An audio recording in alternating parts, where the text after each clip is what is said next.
Hello and welcome to WashU Olin's Big IdeaBounce, powered by Poets&Quants. My name is Mike Mazzio and I'm the Dean of WashU Olin Business School. I'm thrilled to team up with Poets&Quants for the third annual Big IdeaBounce pitch competition. This is my first year as Dean at WashU Olin, and I'm really looking forward to experiencing this exciting competition. Fostering an entrepreneurial spirit is one of our 4 pillars of excellence here at WashU Olin. I'm proud to say that our MBA program has ranked #1 for entrepreneurship by Poets&Quants for the past 5 years. Entrepreneurship guides our curriculum, it centers our career services, and it motivates the school and our students to innovate. We know that it's not only startups that need entrepreneurial thinking. Established firms, nonprofits, and NGOs need an entrepreneurial spirit to open new markets, serve more people, create new products and services, confront new challenges, and embrace new technology. At WashU Olin, we carefully infuse entrepreneurship into our curriculum to produce the next generation of innovative leaders. Like all great startup ideas, this pitch competition starts with the desire to solve customers' problems. That's because businesses exist to improve people's lives by solving their problems for their customers. I'm excited to see such robust entrepreneurial spirit on display in today's competition. Each of our 3 teams features innovative and dynamic leaders pushing the boundaries of what entrepreneurship is and what it can be. I wish each team the best of luck and may the best idea win. Before we get started, I want to turn it over to John Byrne, CEO of Poets&Quants, who is also one of the judges for today's competition.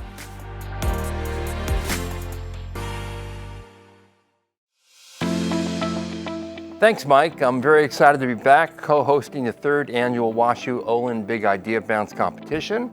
We had another great year with many great ideas flowing in. In fact, we saw about 120 submissions from around the world, representing over 65 universities.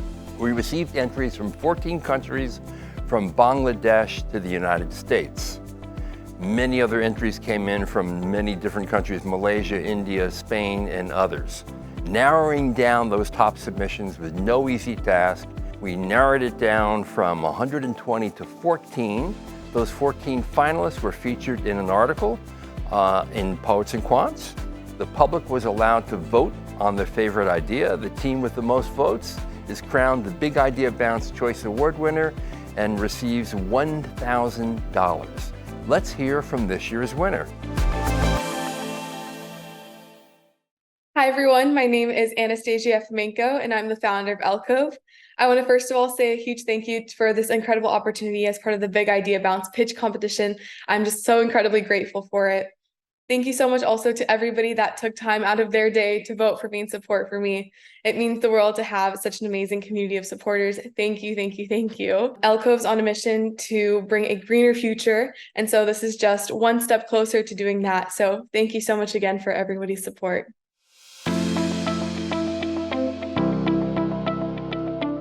It's impressive to see that our next generation of entrepreneurs is so ambitious and innovative. We're in very good hands. I'm looking forward to hearing the team's final pitches today, and I'm excited to see who will walk away with $50,000. What a difference that will make to the team that wins it. All right, we're just moments away from watching the teams pitch their ideas, but before we get started, I want to introduce WashU Olin's Academic Director for Entrepreneurship, Doug Vilhart. Doug has been quite instrumental in planning the competition. Not only has he provided a wealth of knowledge about what VCs and judges look for in competitions like these, but he's also been the coach for each team in competition today. Doug, over to you.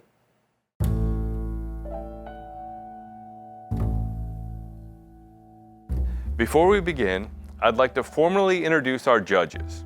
They bring an amazing background of innovation and successful startup prowess. You just heard from our first judge, John Byrne. After serving as editor-in-chief of Bloomberg Businessweek and Fast Company, John went on to found and lead Poets&Quants.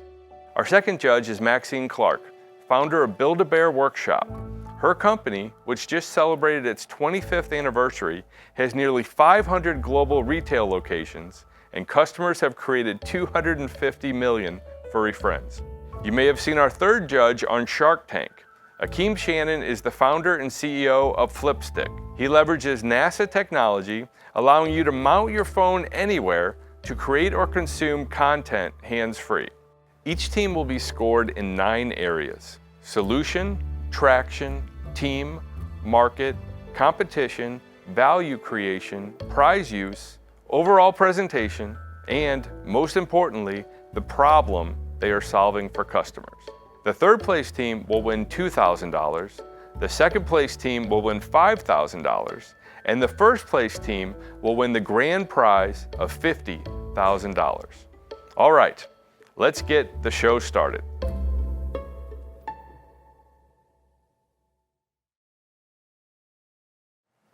Up first, we have Meet Your Class from the University of Michigan. Let's learn more about them. We are Team Meet Your Class from the University of Michigan. There's 2 sides to the business. For one, we have what we call a social media system for students. We set up communities for a given college on all of the largest social networks, and we make groups for incoming students to meet each other. Going forward, we're trying to work directly with universities and make it a tool to help them stay in business. So we're trying to work with enrollment departments. I think really just our ability to execute on top of this just being a really pressing and important issue is why we will hopefully win the competition. So super excited to be here.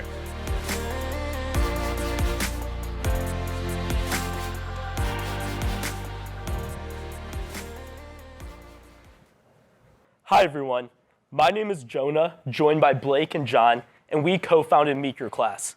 We have helped nearly 300,000 students meet, and now we're poised to help universities stay in business.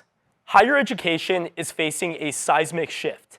There are less college-age students, the majority of Americans no longer think college is worth it, public funding for state institutions is dropping, and nowadays you can learn just about anything online. As such, 2/3 of university CFOs are concerned about their ability to fill seats. Unfortunately, university recruitment and retention efforts are often disconnected from newer generational trends. Since schools are competing for less students, they need to cast a wide net, while at the same time still allocating their limited resources towards students who are likely to convert. And for that, Meet Your Class offers a first-of-its-kind solution. For a given university, the Meet Your Class platform automatically creates and manages student-to-student communities across the largest social networks. Students get a Gen Z-friendly way to meet each other and find resources on the platforms they already use on a daily basis. And universities are no longer disconnected from their current or prospective students.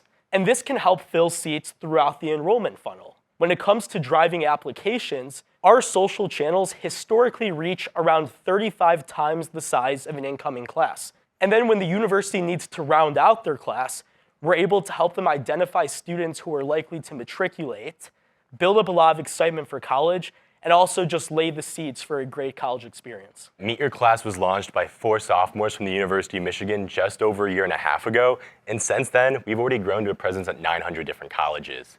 Matter of fact, since we submitted our video for the semifinals, we've added our second letter of intent with the university and another 65,000 users to our platform, inching us closer to the 300,000 total account creation mark. In total, we've generated over $270,000 in revenue through a B2C business model, are listed as one of Poets&Quants' most disruptive business school startups this year, and are venture capital backed by Techstars, a top global accelerator. With this growth, we built a team with the necessary skill set to handle the scale, including full-time designers, developers, community management, and 48 college ambassadors across the country. In all, we have the support system necessary to go far. But to wrap it up, thank you all so much. Really excited and grateful to be here in St. Louis, and are now more than happy to answer any questions. So how does it differ from just a private group on Facebook, really? And doesn't that serve the need? Yeah, that's a great question, John. So currently the space is fairly fragmented into kind of 2 main groups. On one end, you have your kind of incumbent social medias like Facebook that you mentioned, And students have become accustomed to using these platforms, but at the end of the day, they're just not optimized for making meaningful connection. There's a reason we stopped calling these platforms social networks and now call them social media. And on the flip side of that, platforms were never built to be used as university enrollment management tools. And so then you also have these second group of these third-party platforms that were purpose-built for universities, but really fail to meaningfully engage students. So we've kind of come into this space as a first of its kind platform to really bridge these gaps by organically engaging students where they already are, and then providing them the optimized tools to make meaningful connection. And since we engage students in that way, we're able to help universities reach them earlier in the enrollment funnel than they ever really could by using any of these other platforms. Did some of the kids do this before they even apply? Like how far in the process do the students have to be before they come to your platform?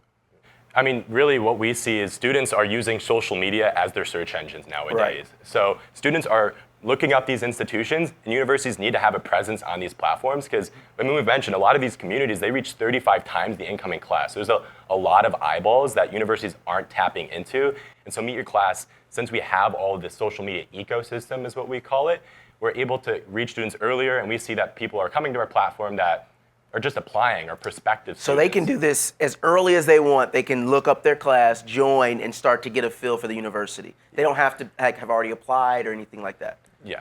Gotcha. How do you prove the model is working to the university, and what's the financial model? We're able to monetize off of advertising, premium functionality on our website, and that's what generated us the $270,000.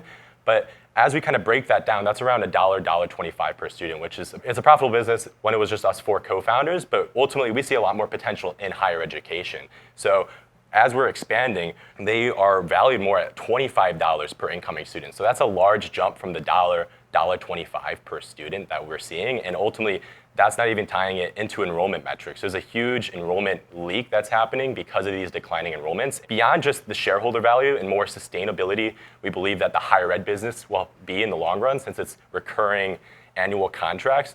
We just think higher ed as a whole provides a lot of value to society. And it's our job to be going to these campuses and talking and knocking on doors. We've done that across the country, and at other schools where they've shut down, like some schools provide tens of millions of dollars into the local economy at cities because of students interacting. And for that specific school in the other state, it provided $100 million to the state's economy. So there's a large gap here that we're really excited to help fill all that leak and help bolster enrollment to keep the universities in business. So how do you prove to the university that it's worth it? What are the KPIs you're using to say, this is what we did for you, this is working? So we're starting out by just selling it to universities as a student engagement app. It's a slightly smaller market, but that's what we've already have a proven model for because we already are a student engagement app at over 900 schools. So tons of students use us. And then we're going to build up case studies. And the way they tie it is they basically look at the students who used your platform versus buckets of students who didn't use it during a trial period. And then they look at the different matriculation rates. We're very confident in our ability to help bolster them. But of course, we've only been around for a year and a half, and those metrics take a while to test. What are you going to do with the money? Yeah, if you win? That's a very fitting question. We originally said we were going to use that $50,000 to double our ambassador program. But as a startup, things change, need to be able to adapt. We've gotten a lot more traction on the B2B side of our business. So between the 2 letter of intents that we need to carry out and other schools that we have in the pipeline, really that $50,000 will be split into 2 main buckets. The first being legal, where $20,000 will be allocated. And so that's the structuring of contracts, FERPA compliance, upgrading our insurance policy. And then the second bucket being onboarding. So getting integrated in the university systems, universities integrating with us, compliance with IT, and slight product development that needs to happen based on these letter of intents. But honestly, the most exciting part about this, John, is this $50,000 will directly be an investment and give us $70,000 in year 1 revenue, $30,000 of which will be recurring on an annual basis. And bigger picture, as Jonah mentioned, case studies are really important in the higher education market. So this will be early adopters that we can then use those case studies to further break into higher ed. As you mentioned, some of these schools are shutting down. Do these schools even deserve to be saved by this? Like, why can't kids just go and start a business from YouTube University? Like, are you investing into a market that's shrinking too fast? You're trying to catch a falling knife. I would say regardless, the higher education market's still very large and growing. It's at a 12.2% CAGR over the next 7 years. And it's still very valuable. As Blake mentioned, we touched on all of the value adds for the university. There's unfortunately just a very large value leak. A lot of schools are going out of business because they're competing for less students. So like after the 07, 08 recession, people had less kids. And now there's all of these schools that grew a lot during the period before when we had a population boom, and they're competing for less students. So some of them just inevitably do have to go out of business, but it's not that there's less demand on the student front. It's still a growing market. Maybe I'm not totally understanding it, although I think potentially this is a really interesting idea for connectivity, for students to connect with each other and universities to connect with the students. But I'm applying to the University of Georgia, and I'm a junior in high school, and I'm just starting to look at University of Georgia, and I want to know like what tuition is, or I want to know what something else is. Where do you pick me up, and then what happens to me after that first inquiry? How do I know I've connected to something bigger than me? To explain the user flow a bit, so people will usually find us on social media. They'll see these communities of incoming students, and then in order to join it, they have to go on the Meet Your Class platform and get authenticated, like verify you're a real person and that you actually have some affiliation with this university. And then from there, you get on our platform, proprietary technology that makes it very easy to find people and resources, and just pops out everyone. And then you can start interacting with them and become immersed in that college's experience. And then you can also ask all of your questions, and this whole array of students or ambassadors, if we're working with the school, can be there to answer the questions. At the end of the day, the reason that our platform is so valuable relative to every other system universities have is because it's one and the same with all of the social medias that students already use on a daily basis. You're still part of the Instagrams, Facebooks, TikToks, Discords, GroupMe's, X/Twitters of the world. We don't try to compete against them. We work with the university and we make it all under one hood. All right, thanks everybody. That's all the time that we had. Good job. You're welcome to shake the judges' hands, and then we'll meet back in that room. All right. Thank you. guys. Thank you so much. Good job. Thank you. Thank you. Nice job. Thank you. How's it feel to be finished? Amazing. Very amazing. Yeah, it feels very good. And so, did you cover everything you wanted to cover? How do you feel about it? Yeah, I'd say we covered all the content we wanted to. And what was the experience like? I mean, it's been great. I've been really soaking it up. I got lost in the hotel last night, so I was just exploring, the campus, and it's just been amazing. So really grateful to be here. So thank you for inviting us, University of Michigan folk. But yeah, our pleasure. amazing. And you come into the room and there's cameras and lights and all of that. Like what were you thinking? Yeah, I mean, like it's a little overwhelming at first, but I think we practiced for a lot last night. We were well prepared. Blake called me at 12 in the morning last night to woke me up to try and run me through some questions. So I think we're more prepared than we even needed to be. Yeah, so. well, very good. Well, you guys did a fantastic job, and you're going to make it tough on the judges. So we're going to see what happens. That's Thanks. our goal. Thank you. Thank you. Yep.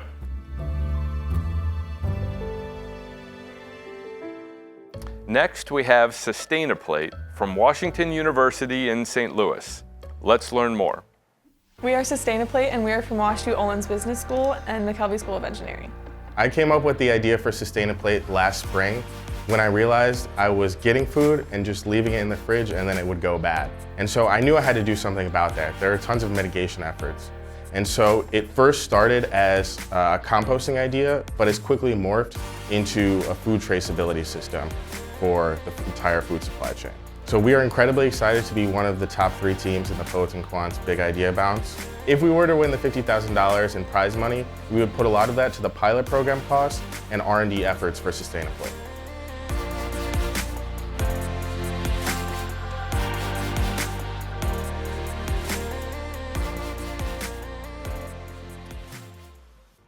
Hello judges, my name is Franklin, this is Kelsey, and that's Jason, and we are Sustaina Plate.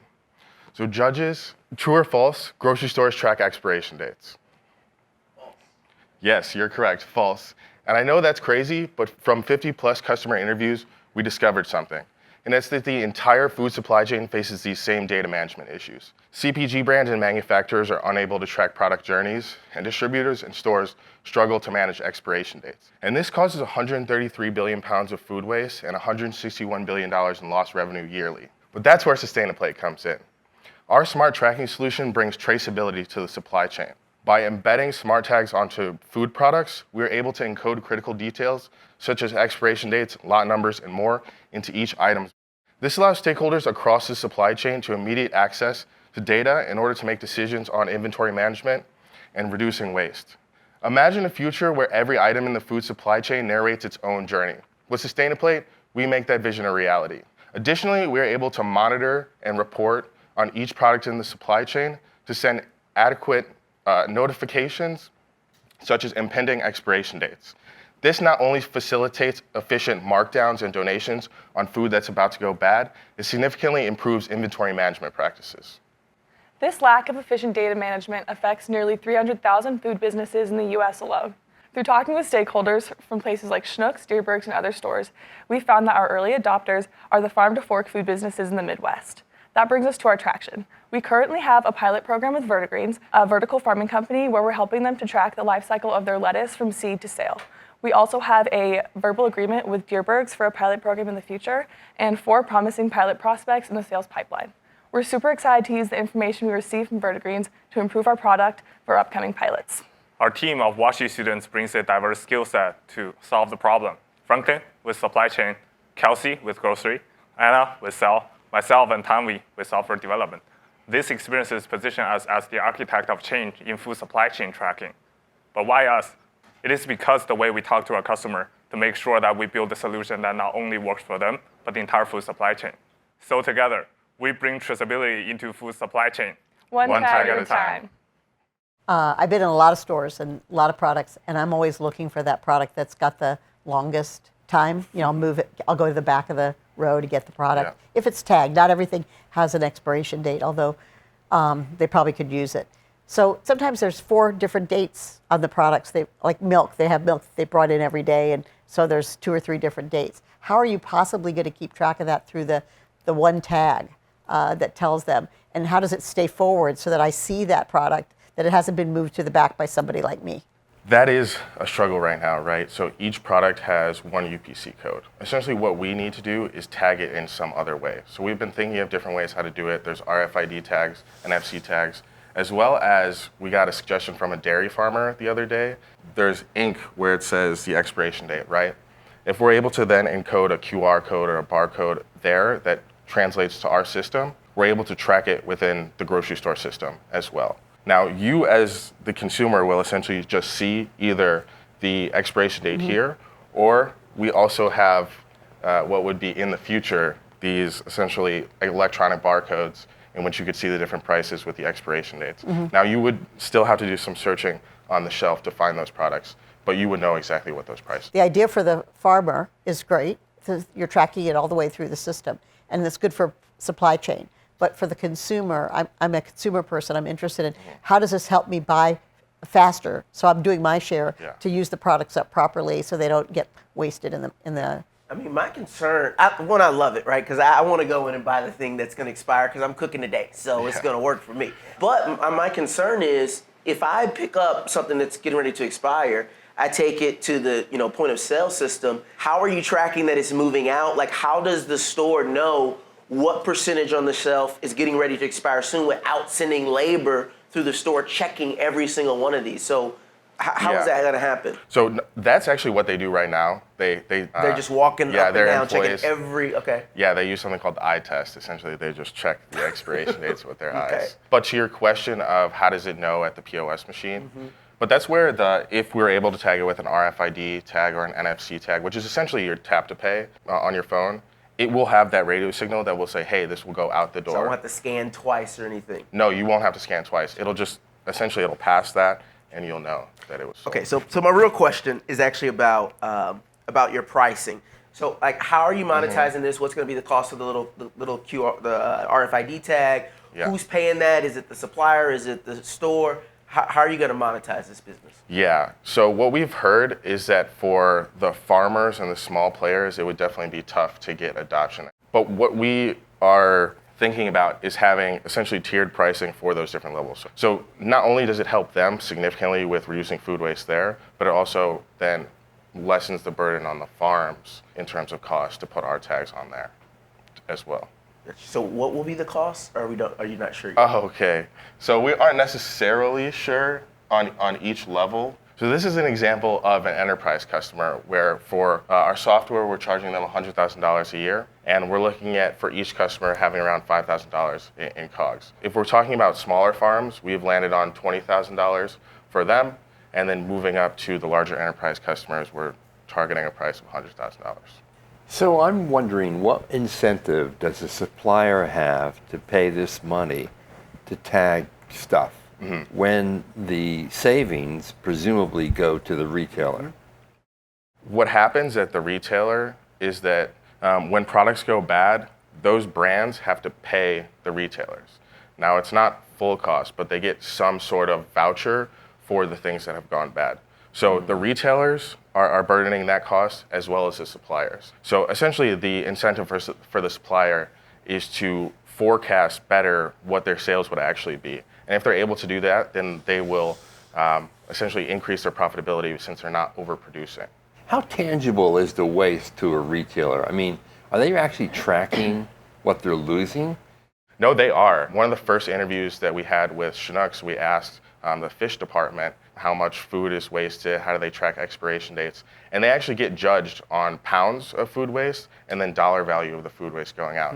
Every department knows exactly what that food waste is. It's probably a huge opportunity to reduce that problem significantly and also give the customer a deal. Is every product in the store, from vegetables to fruits to milk to eggs and butter, all that have expiration dates? Cleaning supplies, I'm not even sure. I don't really pay that much attention. Yeah, they all do have expiration dates. At the same time, the manufacturers are the ones that set those expiration dates. And then the only federally regulated expiration dates are baby food. But essentially everything has expiration dates, as well as pharmaceuticals. But I mean, to me, it makes a lot of sense because, as you mentioned, this is a multi-billion-dollar like waste that's happening, and groceries operate on razor-thin margins. So as much as they can claw back, I mean, I see for the grocery store, it's a great idea. But I want to know, like, who in the space is your competition?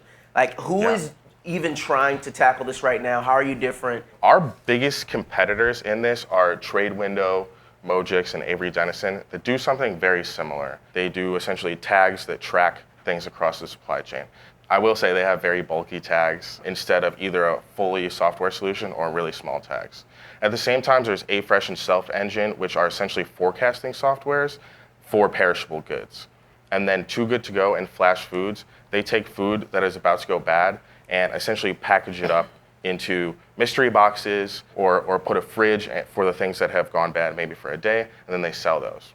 What our biggest differentiation is that we are aiming to integrate seamlessly into the POS systems. That I have seen is the biggest hurdle. Really, the most value comes at the grocery store level. Of course, the suppliers and manufacturers and producers, they see it as well. But really, the waste is going at the end when it's one step from a consumer. How are you going to use the prize if you win?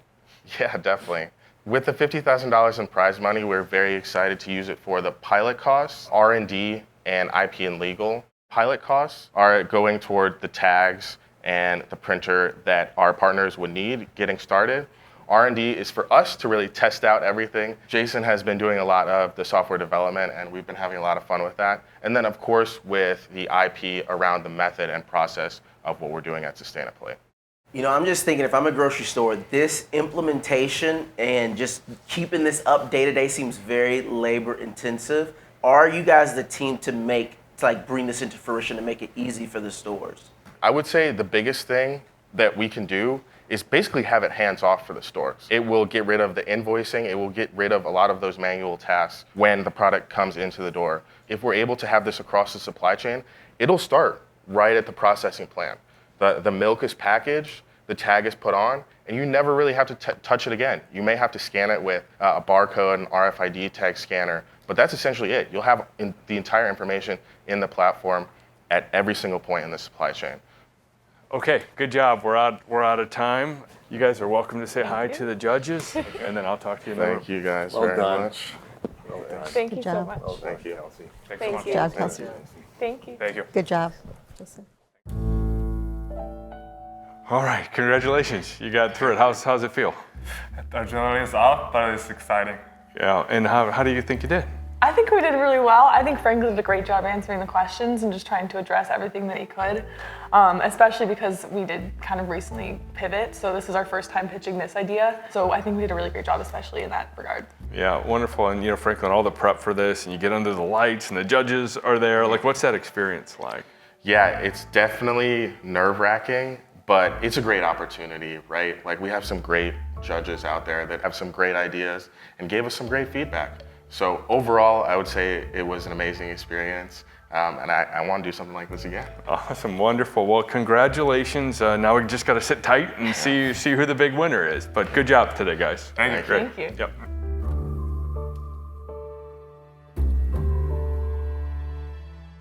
And last but not least, we have ASL Aspire from the University of Illinois and WashU.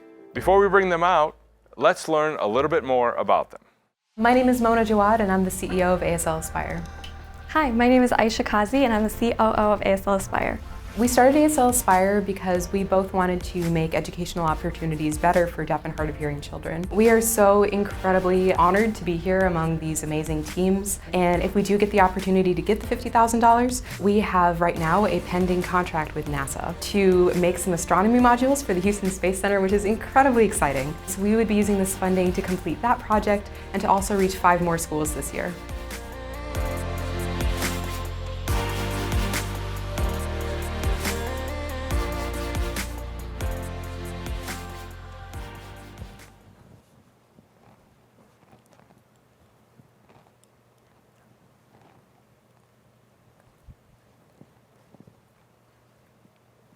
Did you catch that? She just signed, "We are ASL Aspire, and we increase access to STEM for people who are deaf and hard of hearing."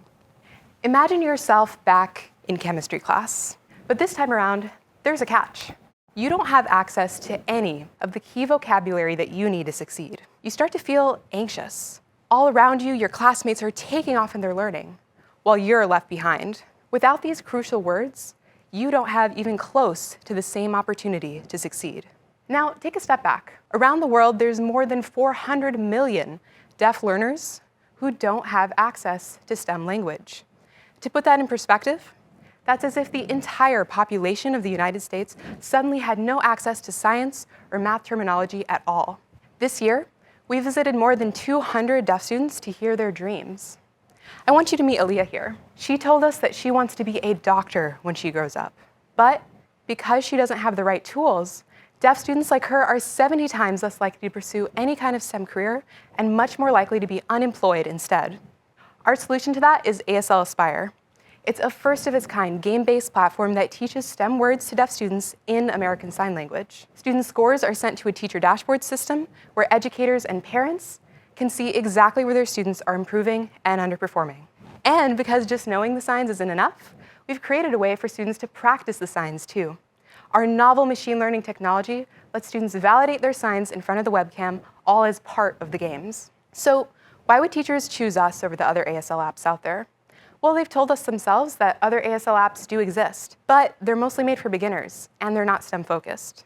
I'm a PhD student in speech and hearing science here at WashU, and I started this company because I wanted to help people like my brother, who was born with genetic hearing loss. Our CVO, Gabriel, and our 4 deaf scientists all experienced these exact barriers when they were growing up, but they became engineers, doctors, and professors anyway. They've united with our founding team to make this mission possible. So with these trailblazers, we've raised $150,000 to launch our beta to 200 students in 5 schools. And just recently, we started a collaboration with NASA to make ASL modules for their space exhibit. For kids like Aaliyah, ASL Aspire could change everything about the way they learn. Help us bring a brighter future to her and to the millions of kids just like her around the globe. Thank you.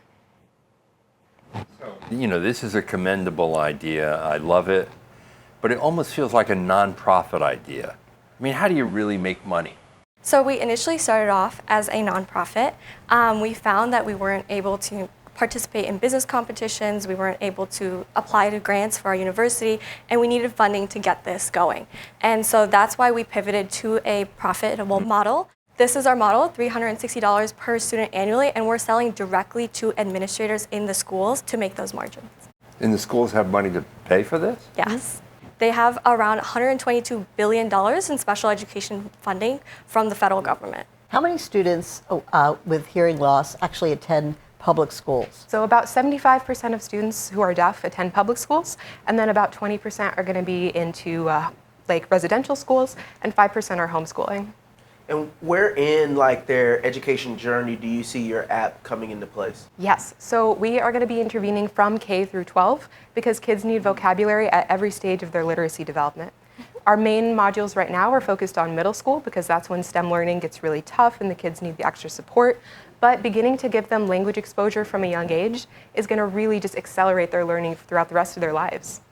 How much time is needed in teaching the teachers how to use this before you can teach the students how to use it? Yes, so the dashboard is made with Teachers of the Deaf, and it's very similar to what they're usually using, which is Google Classroom, Canvas, and other platforms. So it's fairly easy for them to integrate it into their existing curriculum. We work with Teachers of the Deaf to make sure it's easily integratable in their current, day-to-day life.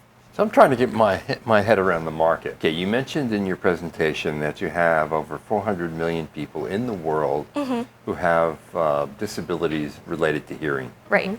But how many of them really are interested in STEM education and would end up being doctors or engineers or scientists? Yeah.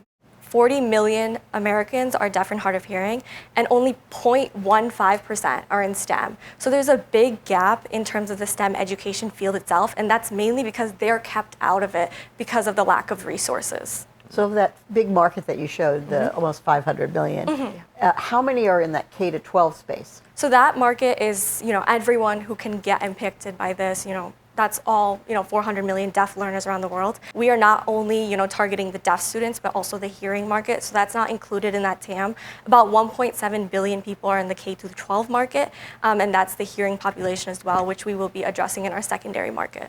So, my question is, when I think of people in STEM, right, they need to know how to code, or they need to know how to do, experiments in the lab. What is the importance of this language here? Because a lot of that stuff's going to happen on the computer, right? They can just type it up, send an email. How does that translate to, the work that they'll be doing? And are they using this in their professional career? Talk to me about that a little bit. Yeah, absolutely. So these deaf students, when they're learning American Sign Language or any other kind of sign language, it's a completely different language from English. So textbooks and things like that really just aren't going to be as helpful to them as seeing it in their language. It'd be the equivalent of someone who knows Chinese as their native language being given an English textbook. Totally different situation. If you win, how are you going to use the prize money? Yeah, so we're going to use this prize money first and foremost to complete a project with NASA where we're going to create ASL modules for their astronomy deck. That means that our scientists are going to film ASL videos about rocketry and all that, have it animated, put onto their space deck, and then kids who come there are going to play games related to that and be able to see themselves as astronauts when they walk into that building. Because right now there's only things that are in English text and language. The second thing is we're going to be launching to 5 new schools with this money. And so that would be a 750 student increase in our user base, and it would allow us to double our revenue from last year. And is your tool, finished and done? Yeah. Or is it still evolving? No, this tool is finished. We're actually just about to launch in a week or two. I'm thinking from a teacher's perspective, do I really want to have a software to learn STEM and a software for the basic phonics and a software for this and that and all these different age levels? So how are you guys thinking about creating this software so that it's a one-stop shop for teachers where they can use this K through 12 in teaching ASL? I'm so glad that you asked that. So on top of having modules for K through 12 that are scaled to different difficulty levels and that address different parts of national curriculum scaled to those grades, we also are going to be expanding into different subjects. We already have deaf scientists who are going to be helping us with social studies, with English, and of course, because we're a literacy-first platform, reading is already an integral part of our mission. Okay, we all know that the attention span for kids is incredibly small. I wonder, how is this really going to keep people entertained and going? Or are they going to, play with it for a little while and they get completely bored, right? Yes. So we actually spent the first year and a half doing research on gamified education and the effects it has on the children. So we actually developed 2 types of games. The first is, like you said, very repetitive games, so they get addicted to it. The second is more of like a story-based plot. So we have one that's like a food web. So you become like the animal and you're the, you have to go seek out your prey and you become immersed in that curriculum. So there are 2 types of games that we tested out with the kids, and we made sure that it keeps their attention span and they love it as much as we do. So you're working with children in K to 12. Yes. So what you're teaching a kindergartner is a lot different than what you're going to need to be teaching a 12th grader who's ready to go off to college. How is all of that unique? Each grade is unique. And have you already developed all of it? Yeah, so in terms of the first question that you asked, we went into the schools, we tested with elementary kids, so there was 1st through 3rd grades, and then we went all the way up to the high school level, and we found that they love the games. Any game that's fun and addicting, it's applicable to K through 12. Yeah, in terms of the curriculum, so National Generation Science Standards has things all the way from K through 12, but I'm also going to take this as far as to say that deaf students are a whole other range of their own.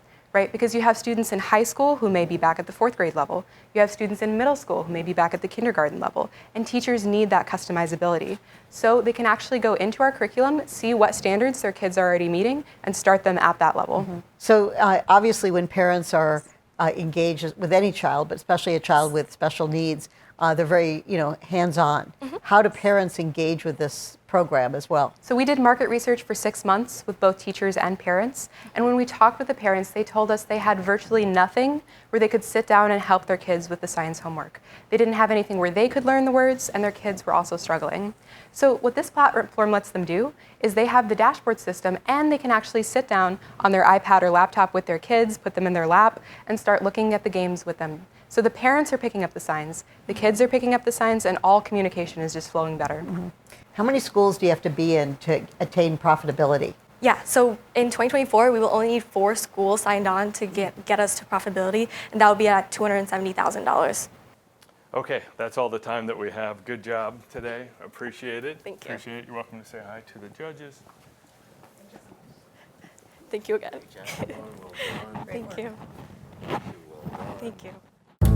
All right, you're done. You're done. How does that feel? I'm so pumped to be here and so excited. I think we left it all in the room, and we're really excited for the results. Yeah, in all those weeks of leading up to this and coming in, the lights and camera, how did that feel? It felt amazing to be able to come and share this story because we're here to speak for these deaf kids, and we have a huge team that I wish could be here with us, and we're grateful to be here. Well, you guys did a fantastic job today, and we're going to find out in a second who won. So congratulations. Thank you so much. We'll see what's next. We've heard 3 great pitches, and now it's time for the judges to deliberate. Judges, you have a tough decision to make, so good luck. We'll see you soon.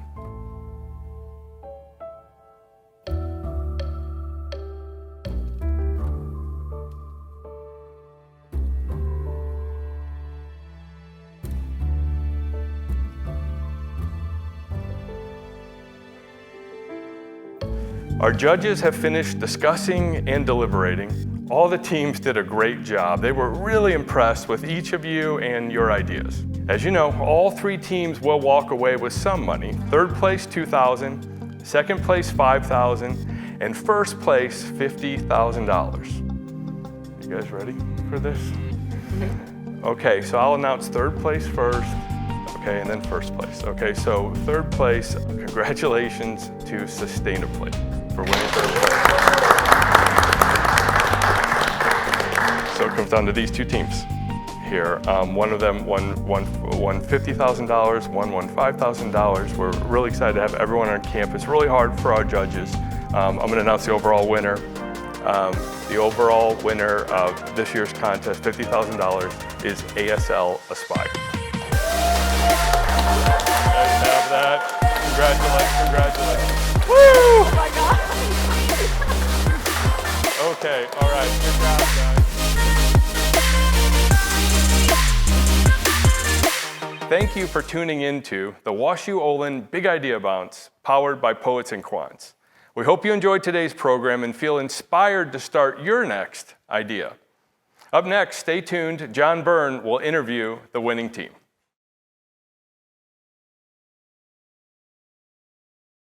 Hi, I'm John Byrne with Poets&Quants. I'm on the Washington University Olin Business School campus. We have 2 of the 3 co-founders who are big winners. in our Big Idea Bounce competition with WashU Olin. Congratulations, number 1. Thank you so much. All right, number 2, we have Mona Jawad, who is the CEO of ASL Aspire, and then we have the Chief Operating Officer, Isha Kazi. So I want to know, how did you come up with this idea, and is there a personal story behind it? Yeah, absolutely. So my brother has hearing loss.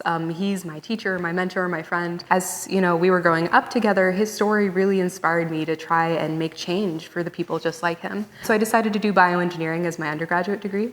I ended up in a speech and hearing science laboratory, found that I loved the space, and COVID hit. Since I wasn't able to do traditional research, instead I decided to reach out to different deaf educators. And so their idea was where ASL Aspire was born. When I asked them what the biggest problem facing their kids was, they told me across the board that vocabulary was the issue. And so what we wanted to do is find a good way to be able to get that to the kids without making it just another boring dictionary. So we asked the teachers again, what makes your kids light up in class? What really gets them going? And they told us games. They love being on their phones, you know, those kids. And so what we wanted to do is bring those two ideas together and make a digital resource for these teachers to give to their kids.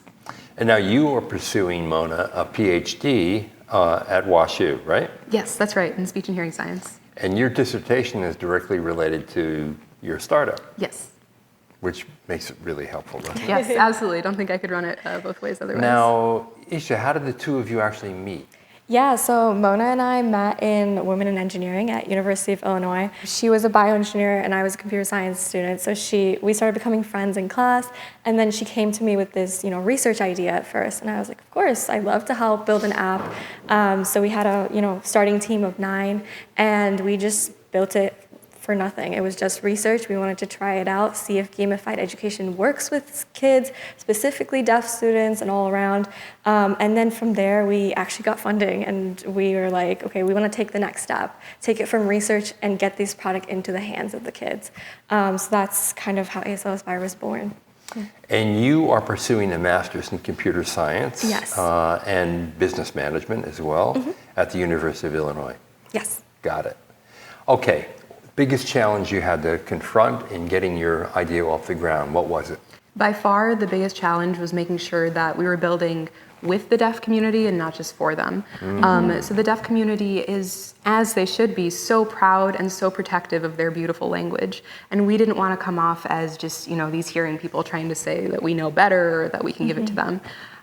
So really what we've done is we've tried to make this a community project. We care about the outcomes for these kids, but there's also their parents and their educators and other deaf adults who should be able to have a say.